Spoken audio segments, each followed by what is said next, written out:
What we're looking at here is a Google Maps image of Darley Street in Darlinghurst in Sydney. And this is where this job starts actually. Over in the back left there, you can see a building with sort of bluish glass accents.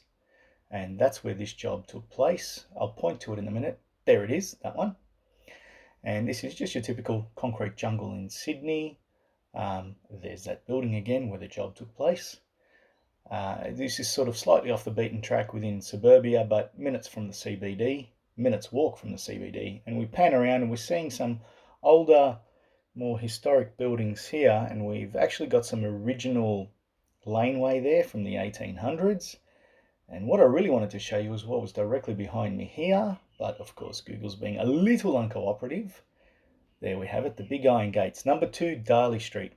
This is actually Baz Luhrmann's mansion in Sydney. This is where he lived for many years. He bought it, recently sold it, and yeah, just sort of showing you that my job sometimes takes me to these cool places. This one was bought a couple of years ago for 16 million Aussie. 1880s built mansion, and he hosted some great Gatsby style parties in there. And yeah, what a cool place. You can see it all on domain.com.au, all the inside and stuff. Pretty cool. Just thought I'd share that with you. Let's get into the build.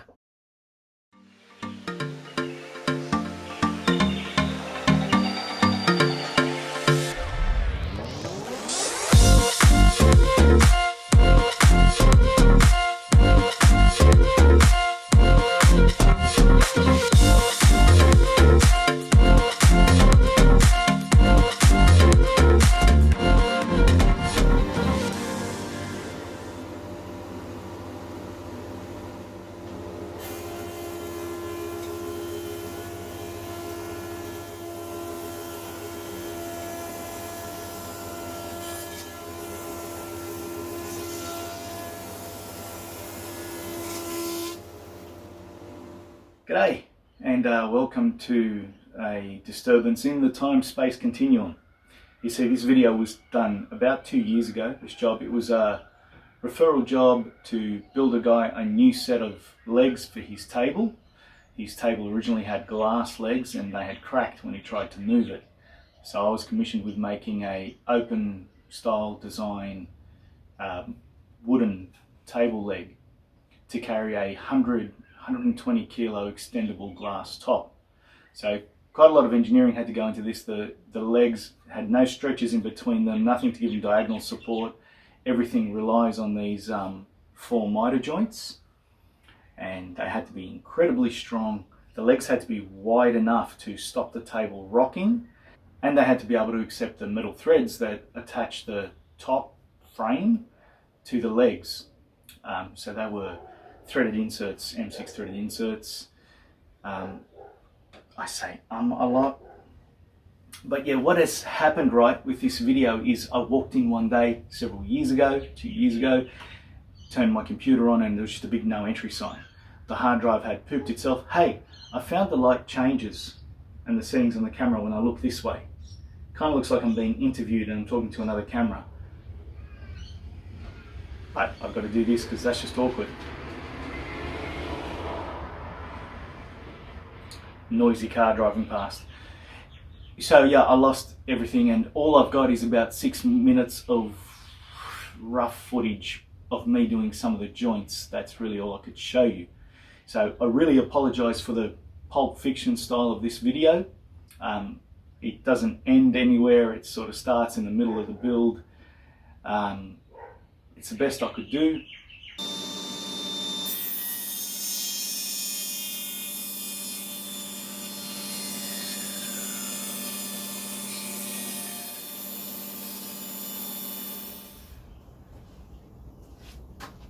G'day friends, it's me again. It's been a while.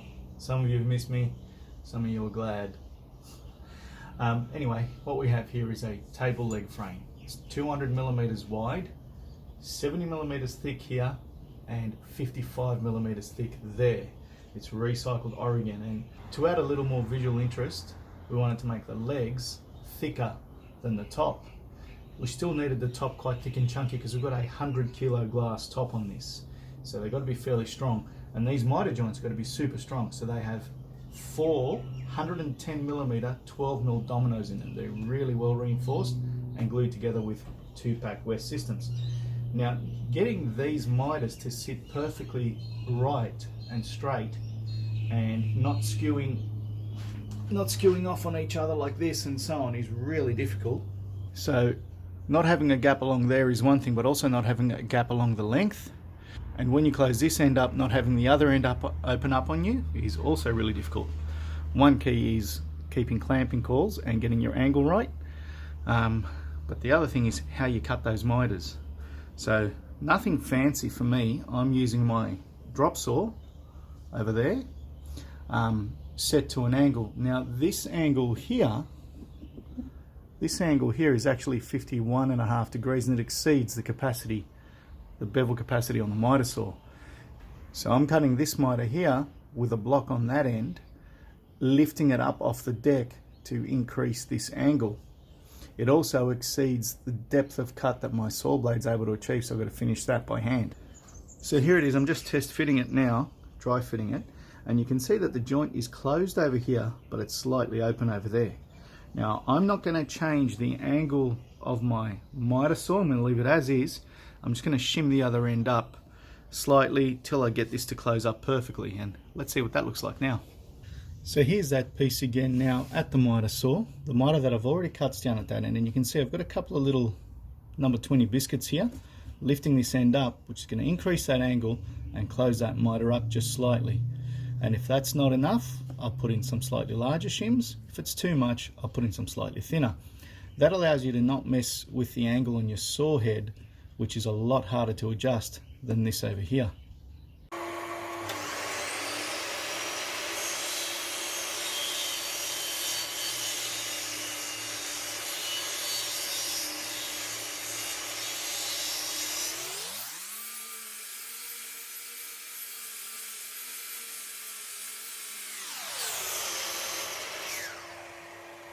Okay, so we now have that miter nicely closed. You can see we're touching down the bottom there, and we're touching up the top here. Now there's a slight gap in the middle here, and that's basically blade deflection on such a large cut. But all I'm going to do is I'm going to run my world's most awesome, sweetest and most enjoyable to use plane on earth along there that way, and along there that way. I'm going to take a whisker of a shaving off, and that's going to make that disappear. I could leave it like this and it'd still be fine, and once that's sanded flush, it's a non-event. I'm perfectly square this way, which is so important when you're sizing up these miters. If that's leaning and you're not squaring, you square this way, your miter's actually still off, you just don't know it. I don't know if that made any sense. So perfectly square that way, along this axis and along this axis. So that's a perfect joint now, just a little bit of tweaking without changing the saw head.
The other thing I need to apologise for is the photography. Oh my goodness, those photos are terrible and they do it no justice whatsoever. This thing looked incredible when it was finished, but the photos seemed to we just had the afternoon sun on a hot summer's day just beaming in through these floor to ceiling windows, and it's just highlighted every speck of dust, fingerprint, everything. the black Japan stain on the Oregon timber with slightly cut back to reveal the growth rings, it just looked amazing.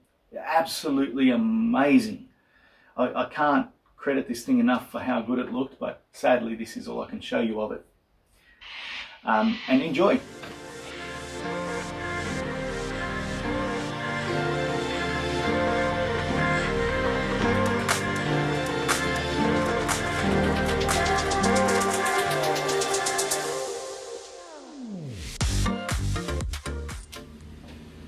Here's the car. Is this a better angle? And they had to be able to accept get on